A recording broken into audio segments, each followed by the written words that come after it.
Bueno, eres tú. Soy Lucy. Ya pasó. Ya ocurrió. Regreso por él. Aaron se suicidó.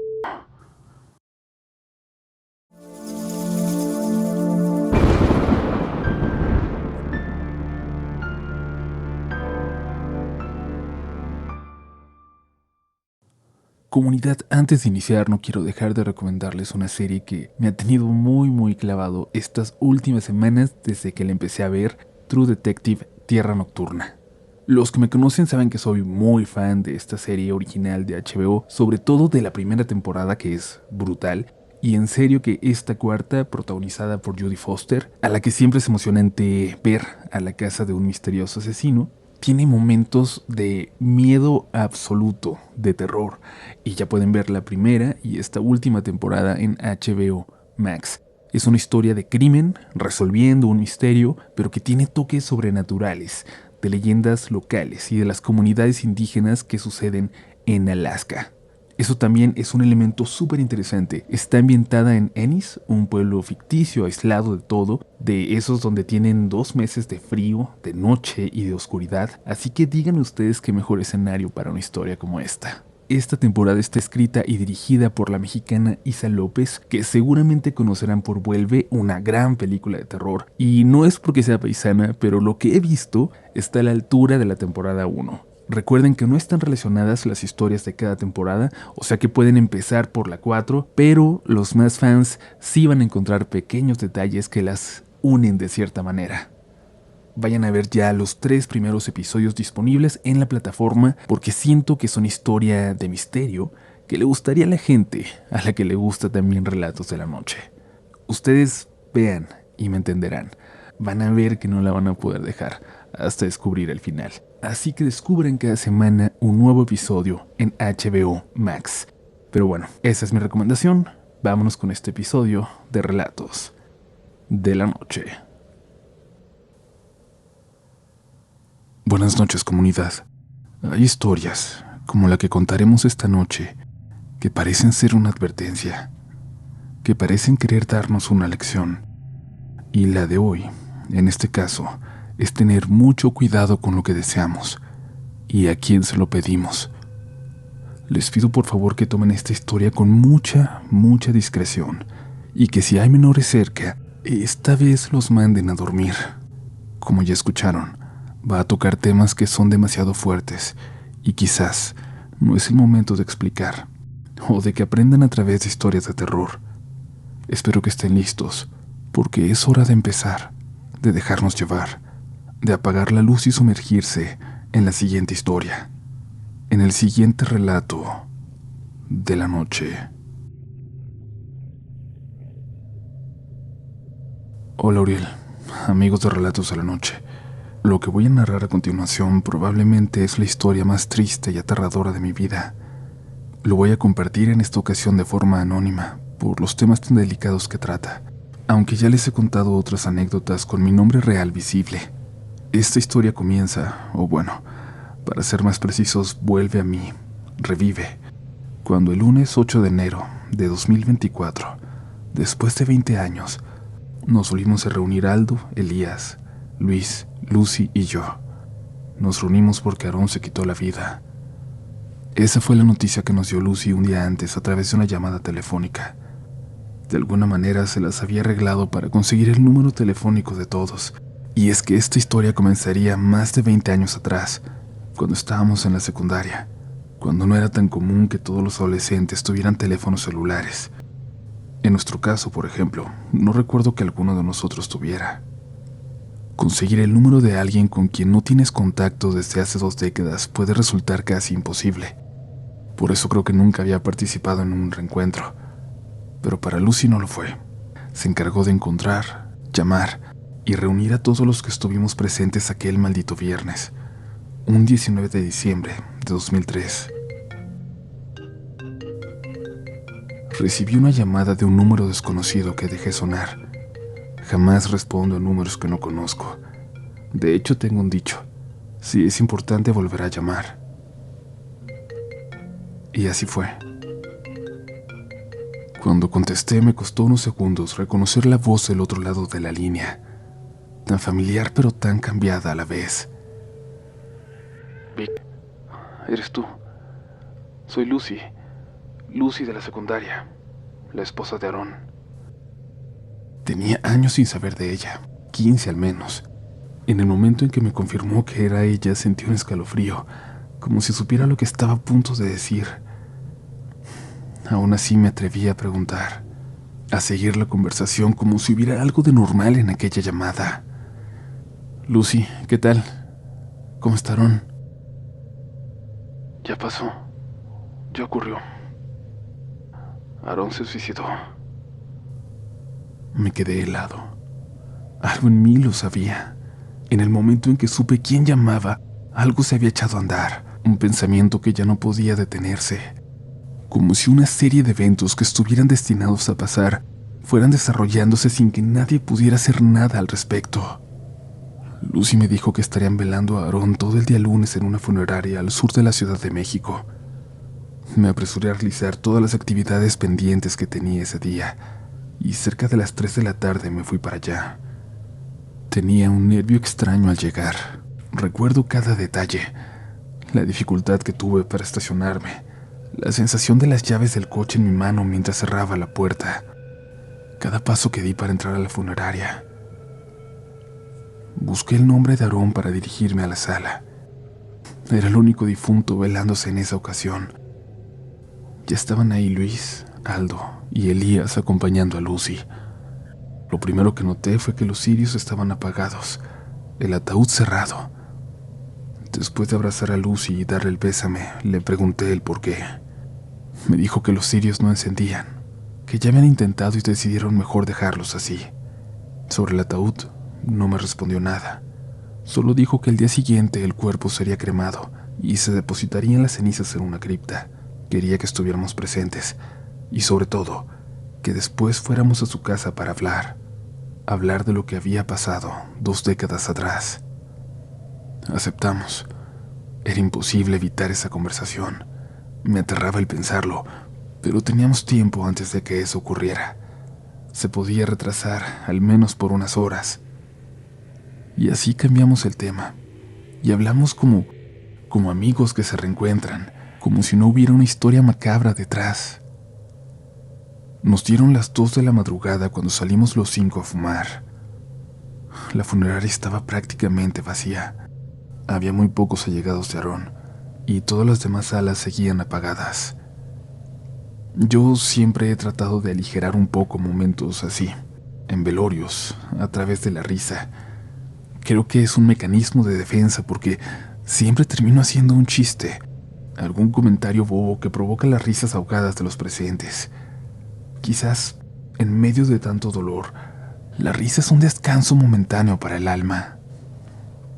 No recuerdo qué fue lo que dije, pero todos se rieron. Incluso Lucy no pudo contener la risa. Todos nos reímos, fuerte, como si necesitáramos eso en ese momento. Sacarlo. No habíamos llorado, así que supongo que a través de una carcajada sacamos mucha emoción. Pero notamos que alguien más se reía, del otro lado de la calle.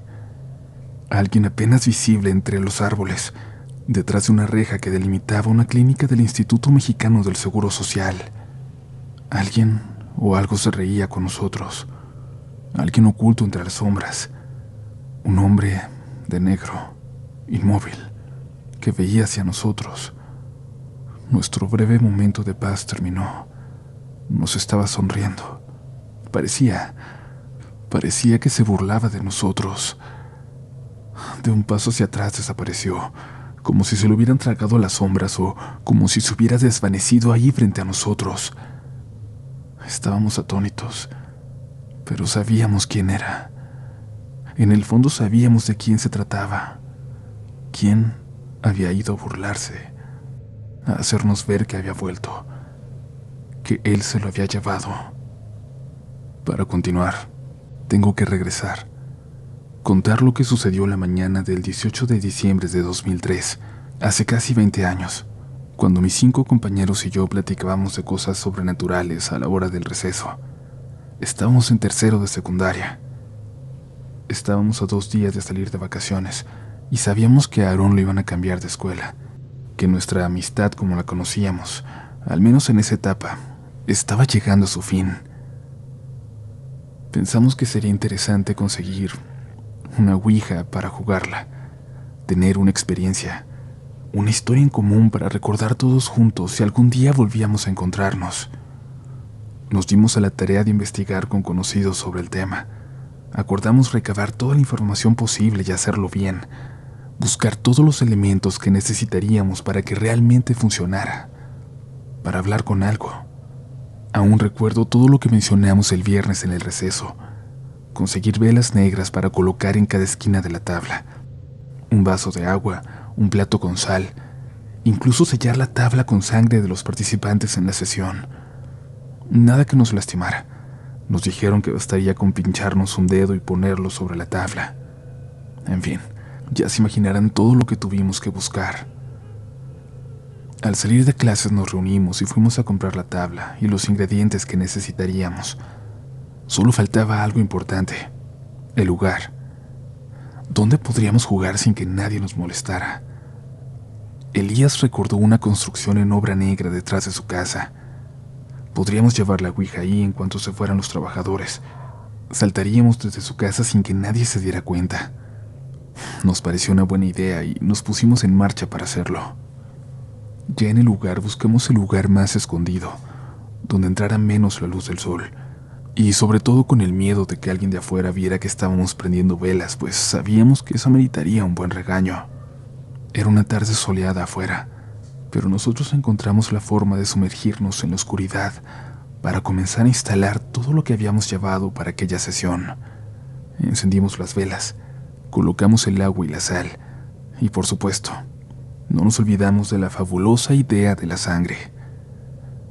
Aarón y Luis eran los más emocionados por el tema, así que decidieron que ellos sujetarían el señalador. Lucy, Elías, Aldo y yo formaríamos alrededor una especie de círculo sujetándonos de las manos. Y entonces iniciamos con las preguntas. ¿Hay alguien ahí? Sí. ¿Quieres jugar con nosotros? S. I.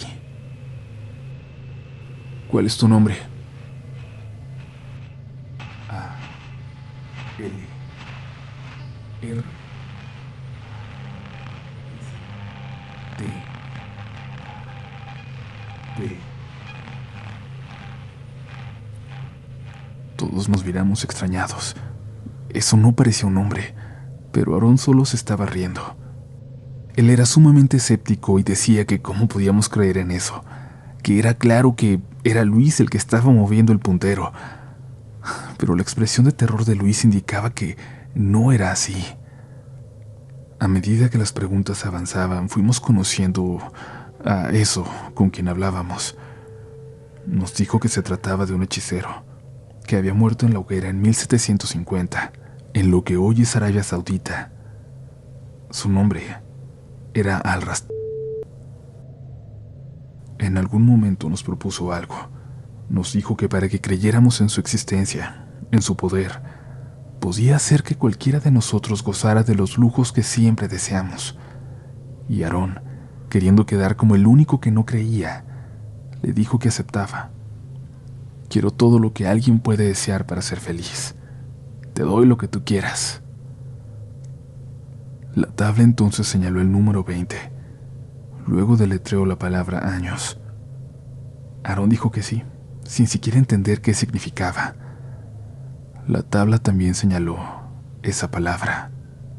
Sí.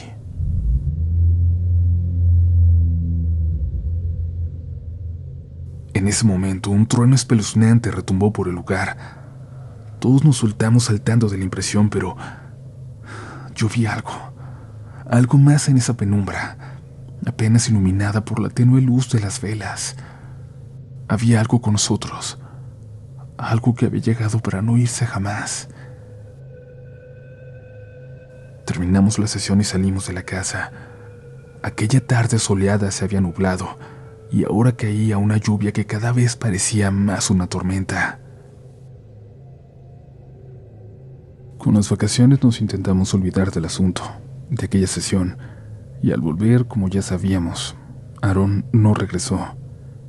Apenas unos meses después supimos que su papá obtuvo un trabajo muy bueno en el gobierno, con excelentes prestaciones y un salario altísimo. Y bueno, si bien Aarón nunca tuvo carencias, al final tuvo una vida bastante acomodada. Pudo darse lujos que antes no se permitía. Gracias al trabajo nuevo, su papá invirtió para poner varios negocios en el giro ferretero y de la construcción. Vivían desahogadamente. 4 años después, el papá de Aarón enfermó. Murió dejándole los negocios a su hijo y a su esposa. Aunque no tardaría todo en ser por completo para Aarón, pues su mamá falleció a los pocos meses sin razón aparente. Dijeron que fue de tristeza. Tan joven y con esa herencia, Aarón se empezó a dar una vida de autos de lujo, casas, terrenos, de opulencia. Se alejó de sus amigos y cambió. Solo mantuvo contacto con Lucy. Los dos siempre se quisieron aunque no lo aceptaran. Terminaron casándose y no supimos nada de ellos por años, hasta esa llamada de enero. Dicen que uno es escéptico hasta que vive en carne propia lo paranormal, y así, Aarón pagó el precio de haber jugado con oculto, su vida. Después del funeral, de la cremación, de haber dejado sus cenizas en la cripta, nos dirigimos a un departamento cerca del aeropuerto. Aarón y Lucy tenían varios que arrendaban como parte de tantos negocios. Entramos y nos acomodamos en una linda sala en medio círculo, muy cómoda, y Lucy se dirigió a la cocina para volver con una cerveza para cada uno de nosotros. Nos contó la siguiente parte de la historia. Supongo que tenemos que hablar del elefante en la sala. No. Creo que todos sabemos por qué estamos aquí. Lo que invocamos hace 20 años regresó a cobrar aquella deuda. Todos sabíamos que lo haría, ¿verdad? Porque no creo que yo haya sido la única que soñó con él en los últimos días. En ese momento todos asentimos. Yo en lo personal había soñado con eso desde que se cumplieron los 20 años de aquella primera sesión. No con el ente, pero con ese día, como si se hiciera presente una deuda que volvía. Aldo y Elías comentaron que tuvieron un sueño recurrente con un personaje de negro, muy similar al que vimos afuera de la funeraria. Lo habían soñado en varias ocasiones desde el 18 de diciembre hasta la noche de la muerte de Aarón. Luis, por su parte, dijo que al igual que yo soñó con aquel día durante las últimas semanas. Lo que apenas en ese momento confesamos a los demás fue que tanto él como yo ya lo habíamos visto antes. Aquel día, entre las sombras, presente en el cuarto la tarde que lo invocamos. Aquí tengo que hacer un paréntesis, regresar 10 años en la historia, a un encuentro que tuvimos Luis y yo. Luis se había hecho muy religioso, tanto que en algún momento sintió el llamado de ser sacerdote. Era particularmente devoto de San Benito, un santo que es bien sabido, ayuda e intercede por las personas cuando están en peligro del maligno. Luis y yo siempre supimos que lo que habíamos traído, lo que habíamos dejado libre aquel día, estaba muy cerca de nosotros. Solo nosotros pudimos sentir aquella impresionante maldad, esa cercanía del mal que jamás podríamos explicar. Desde ese día, por la plática que tuve con Luis, entendí que ambos nos volvimos, ¿cómo decirlo?, más susceptibles a los fenómenos paranormales, a ver cosas, a sentir presencias. Incluso a mí, como se los platiqué en otro relato, se me llegaron a pegar entidades. Luis, por su parte, se sentía en todo momento acompañado de una presencia. Se le aparecía en sueños, un hombre quemado, con ampollas latentes que parecían estar a punto de explotar en cualquier momento. Con el paso del tiempo ya no solo lo veía dormido, sino reflejado en los espejos, detrás de él, como vigilando a cierta distancia, siempre sin hacer nada, siempre inmóvil. Y es que, recuerden, fueron él y Aarón los que tenían las manos sobre el puntero, sobre la tabla. Fueron ellos quienes lo trajeron. Creo que por eso se manifestaba más con él que conmigo.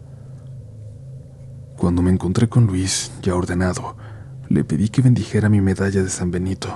Esta tiene un sacramental muy poderoso que te protege de la acción del maligno. Las letras que la componen forman parte de una muy poderosa oración para expulsar seres de bajo astral.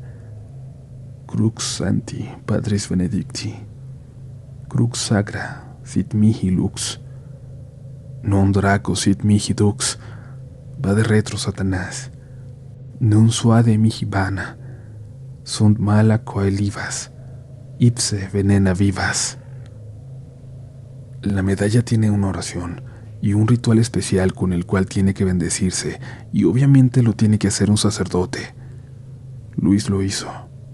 Me di cuenta que él también la usaba. Algunos años atrás, yo me había hecho un tatuaje de la cruz de San Benito sobre un pentagrama.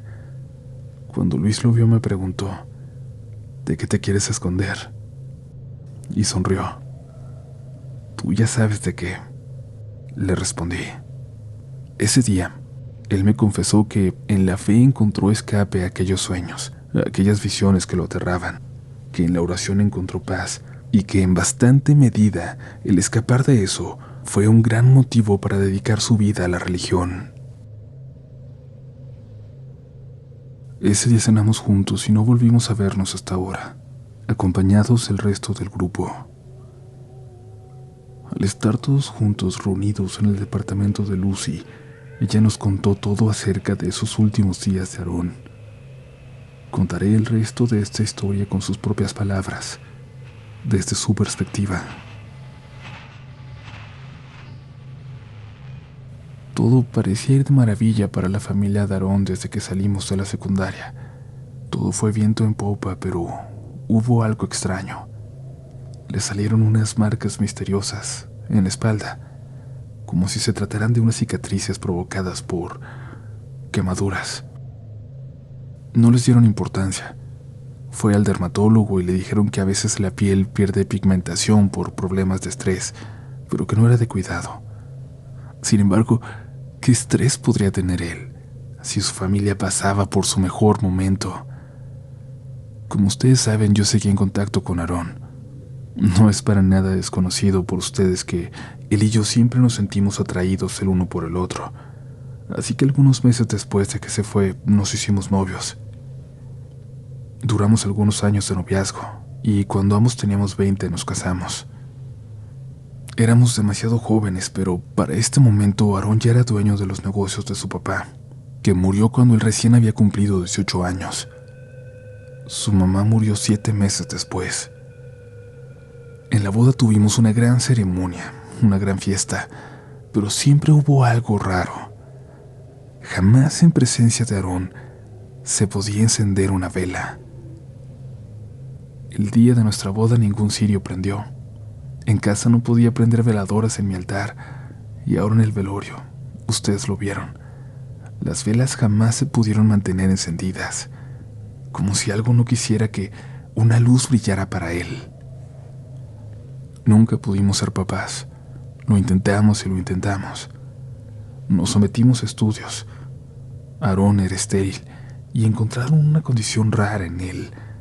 Los conductos que se encargan de transportar los espermatozoides estaban bloqueados por cicatrices, como si hubiera sufrido de alguna enfermedad o recibido alguna lesión. Pero era una condición muy rara, dijo el médico. Las cicatrices eran en ambos testículos y eran muy grandes. Demasiado. Cuando nos dieron esa noticia cambió mucho su forma de ser. Empezó a agarrar la fiesta, meterse en cosas más fuertes. Dejó de llegar a la casa y obviamente empezó a serme infiel. Yo nunca le reclamé nada. Le decía que no importaba, que lo amaba a él. Pero algo se rompió cuando recibió esa noticia. No sé, perder a sus padres tan joven, no poder ser papá, la responsabilidad de todo lo que tenía que dirigir. Todo terminó por consumirlo lentamente, poco a poco. No sé cómo aguantamos tanto. Hasta agosto del año pasado nos divorciamos. Es por eso que este departamento está amueblado. Aquí vine a vivir después de que me separé. Le aguanté todo. Le aguanté mucho. Pero es que de verdad lo amaba. Cuando nos separamos le bajó mucho a las fiestas. Lo veía más tranquilo. Decía que perderme le abrió los ojos y que quería otra oportunidad. Yo le dije que seguiría viviendo en el departamento y que lo quería ver bien, pero que no regresaría a su lado hasta que no viera que de verdad estaba cambiando.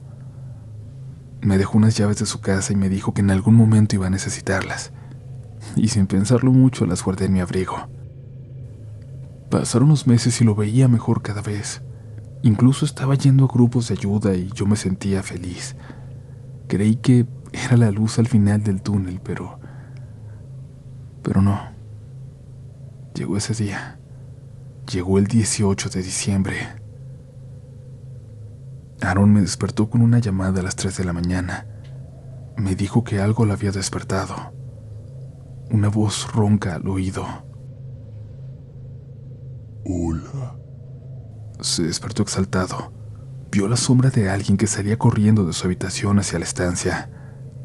Él tenía un arma en el buró, así que no dudó en tomarla, en salir a revisar, pensando que tal vez algún ladrón se había metido. Pero tenía que ser un ladrón muy bueno, porque las alarmas de las puertas y las ventanas no se habían activado. Revisó, pero no encontró nada raro. Se fue de nuevo a la cama, pero no pudo dormir lo que restó de la noche. Por la mañana le llamé como a las 8 para ver cómo estaba. Pensé que lo iba a despertar, pero ya estaba despierto. Me dijo que pasó una noche muy rara, de esas en las que tratas de dormir, pero te la pasas dando vueltas en la cama. Decidió empezar el día temprano, hacer ejercicio, bañarse e ir a la oficina a revisar números. Pensaba que así, para cuando llegara la noche, estaría tan cansado que caería como piedra. A mí me pareció un buen plan. Le deseé buen día y nos despedimos. Esa madrugada yo dormía tranquilamente cuando, de nuevo, una llamada de Aaron me despertó. Me dijo que estaba pasando algo en su casa, que estaba durmiendo bien cuando un aroma asqueroso lo había despertado. Me dijo que olía como cuando quemas cabello o plumas de pollo o cosas así. Un aroma muy fuerte que no sabía de dónde venía. La zona de la casa es un fraccionamiento donde obviamente no hay restaurantes o cocinas alrededor, y aunque así hubiera sido, no creo que a las 3 de la mañana alguien estuviera cocinando. Aaron se levantó, salió de su habitación y detectó que el aroma venía de dentro de la casa. Se dirigió a la planta baja. Todo estaba apagado. Solo los pequeños focos de las luces de emergencia alumbraban medianamente aquella penumbra.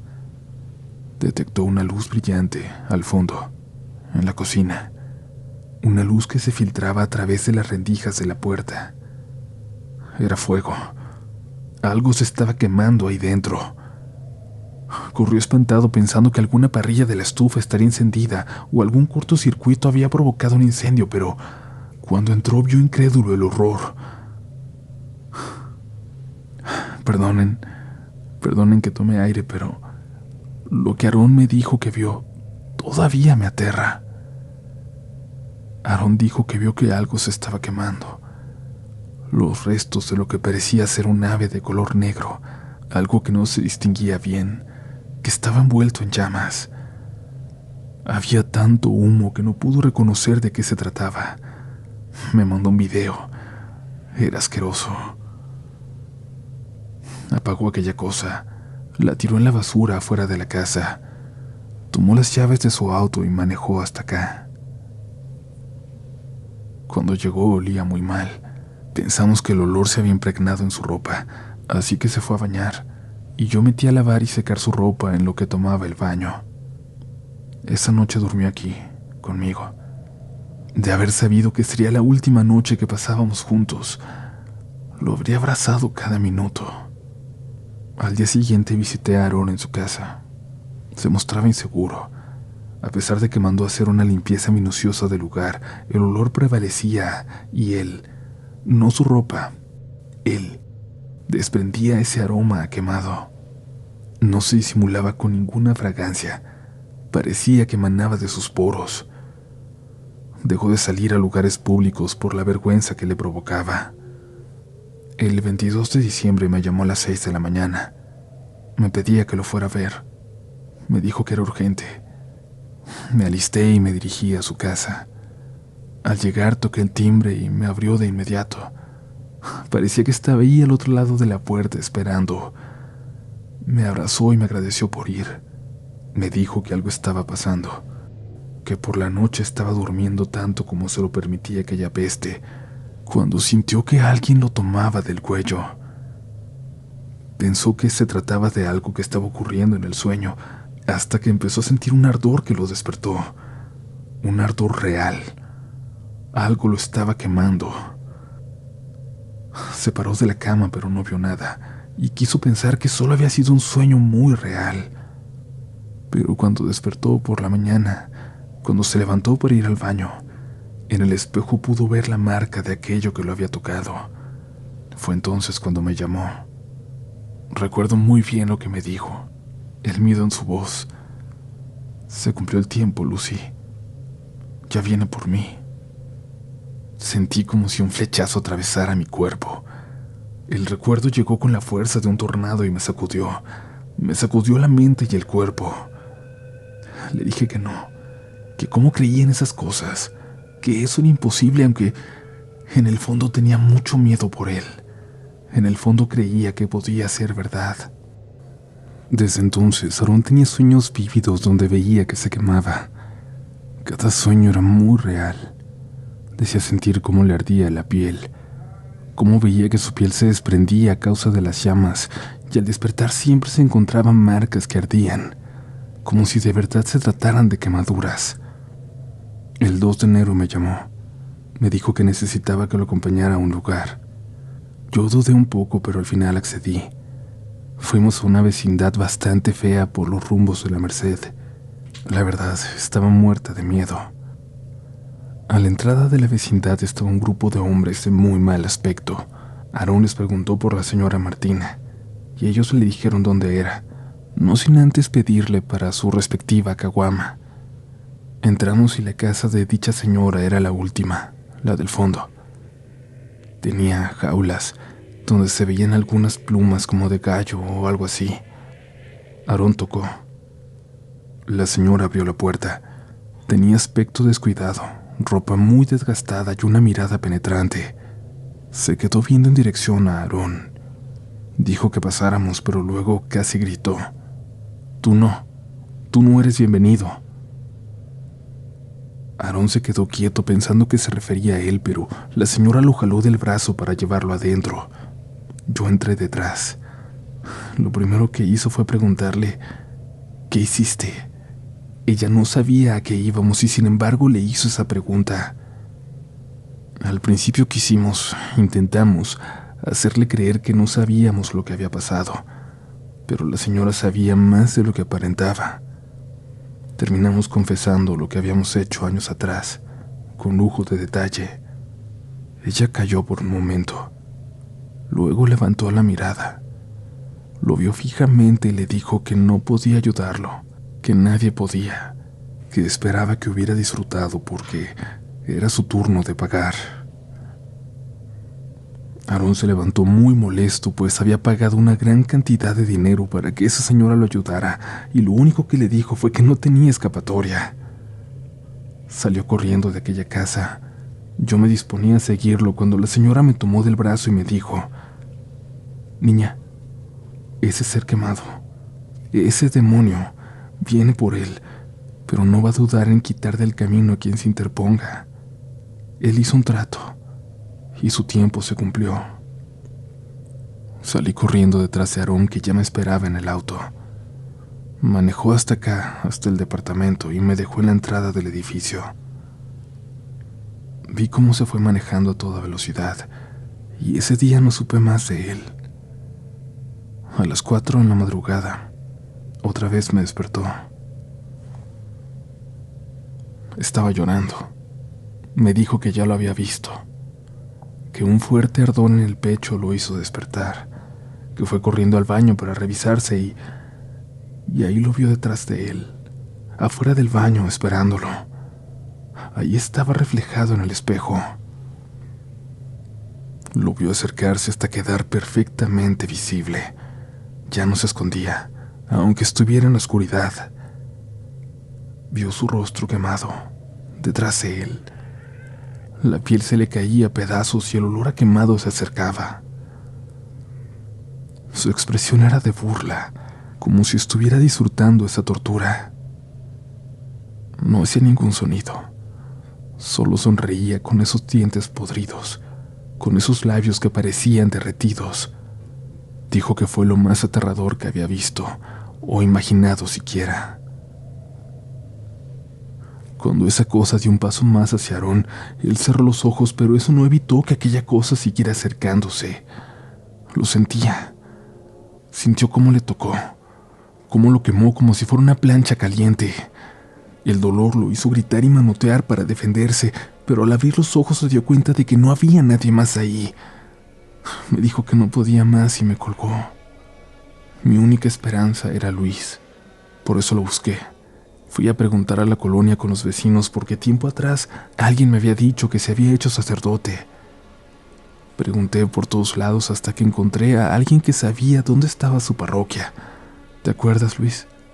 Cuando te fui a buscar, lo primero que me dijiste fue que tenías mucho miedo de cuando llegara este día. Me preguntaste por Aarón y te puse al tanto de todo.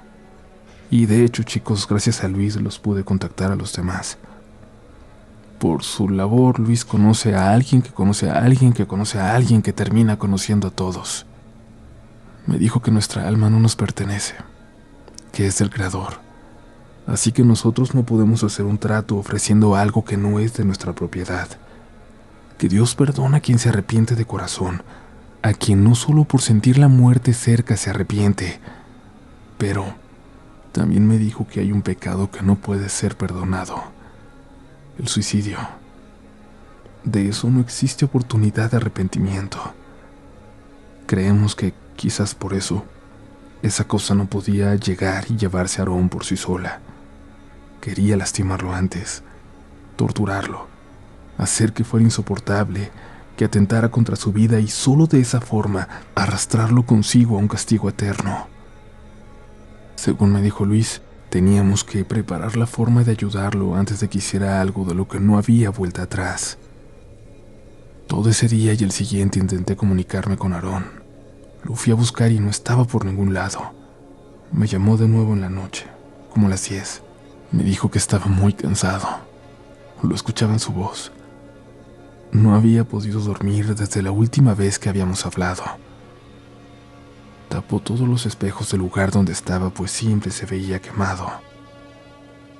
Con su voz muy triste, que apenas se escuchaba, me pidió que lo perdonara. Me dijo que me amaba y que era lo mejor que le había pasado, pero que ya no podía más. Me parecía una despedida y le dije que había hablado con Luis, que me esperara, que me dijera dónde estaba porque podíamos encontrar ayuda, que lo amaba, que aguantara, que no se rindiera.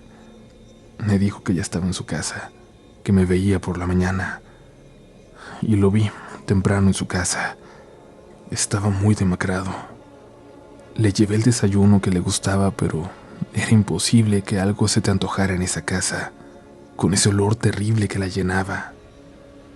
Él tenía marcas que intentaba ocultarme. Estuvimos platicando un rato. Le preparé café. Conviví con él hasta la tarde, cuando por más que no quería le preparé algo de comer. Intenté decirle que había hablado con Luis, que buscaríamos cómo ayudarlo, pero no parecía importarle. Cuando empezó a oscurecer me pidió que me fuera. Me dijo que necesitaba estar solo, que nos veríamos pronto y esperaba estar mejor, más fuerte. Me tomó de las manos y las besó. Me dijo que era hora de irme, que me agradecía todo. Al día siguiente, Luis me llamó a primera hora para decirme que estaba preparando todo, que teníamos que llevar a Aarón a una iglesia en una ciudad cerca de aquí. Fui a la casa de Aarón para avisarle. Toqué el timbre, pero no salió. No me contestaba tampoco el teléfono. Su carro estaba en la entrada y de pronto sentí algo en mi abrigo. las llaves de la casa. Entré. Ya no olía mal. Todo parecía estar tranquilo. Se respiraba diferente. Lo llamé desde la puerta, pero no respondió. Subí a la recámara y vi la cama extendida. Escuché la regadera abierta y abrí la puerta del baño. Allí estaba él, en ese piso manchado de rojo. Era evidente lo que había pasado y me encantaría, de verdad, me encantaría decirles que se fue tranquilo, pero su rostro reflejaba terror. Su rostro tenía una expresión que no pudo borrarse, por eso no dejé que nadie abriera el ataúd. Entre la impresión, entre esos momentos que parecen parte de una pesadilla cuando llamé a la policía, recuerdo haber visto algo en el baño, algo escrito en el espejo. Les juraría que parecía estar aquel maldito nombre que nos dijo lo que nos habló a través de la ouija, escrito en el espejo, pero al revés, casi como si lo hubieran escrito desde dentro del espejo. Llamé a Luis, luego los localicé a ustedes y, bueno, el resto de la historia ya la saben. Cuando Lucy terminó su relato, ya no le quedaban lágrimas por llorar, ni a nosotros palabras de consuelo que pudieran ayudarle. No supe qué decirle. Aún no lo sé. Amigos de esta comunidad a veces me preguntan si no extraño los sucesos paranormales que antes experimentaba con más claridad. Lo que más deseo en esta vida es no volver a pasarlos y jamás haber hecho lo que hicimos aquel día, hace 20 años.